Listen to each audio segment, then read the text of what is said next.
আসসালামু আলাইকুম রহমতুল্লাহ বারাকাতু। আল্লাহ পাকের নিকট অসংখ্য গণিত শুকরিয়া। মহান আল্লাহ রাব্বুল আলামিন আমাদেরকে বিগত এক বছর পর আবার রমজান মাস পাওয়ার ভাগ্য দিয়েছেন, এই জন্য শুকরিয়া আদায় করি আলহামদুলিল্লাহ। আমরা এখানে যারা ভিডিওটা দেখতেছি সবাই রমজান মাসে বেশি বেশি ইবাদত বন্দেগী করার চেষ্টা করব, সর্বপ্রকার গুনাহ থেকে তওবা করব এবং প্রতিটা ভালো কাজের সাথে আগ্রহের সাথে কাজ করার চেষ্টা করব ইনশাআল্লাহ। আর এখানে যাদেরকে দেখতেছেন কোরআন শরীফ পড়তেছে সবাই স্কুলের ছাত্র। ওরা প্রত্যেক দিন স্কুলের ফাঁকে ফাঁকে কোরআন শিক্ষা করার চেষ্টা করতেছে।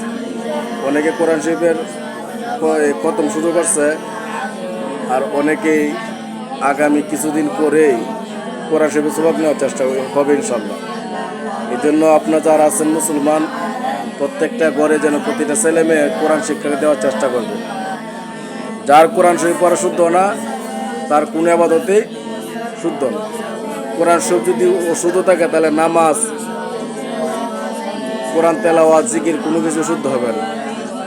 ইবাদতের মূল শর্তই হইল কোরআন শুদ্ধ। এই জন্য আপনারা যারা আছে সবাই গুরুত্ব সহকারে একমাত্র আল্লাহ তাআলা রাব্বুল আলামিনকে সন্তুষ্ট করার লক্ষ্যে কোরআন শরীফ শুদ্ধ করার চেষ্টা করি। নিজের ছেলে মেয়েদেরকে শুদ্ধভাবে কোরআন শিক্ষা দেওয়ার চেষ্টা করি এবং নিজেরাও প্রত্যেক দিন কোরআন তেলাওয়াত করার চেষ্টা করি।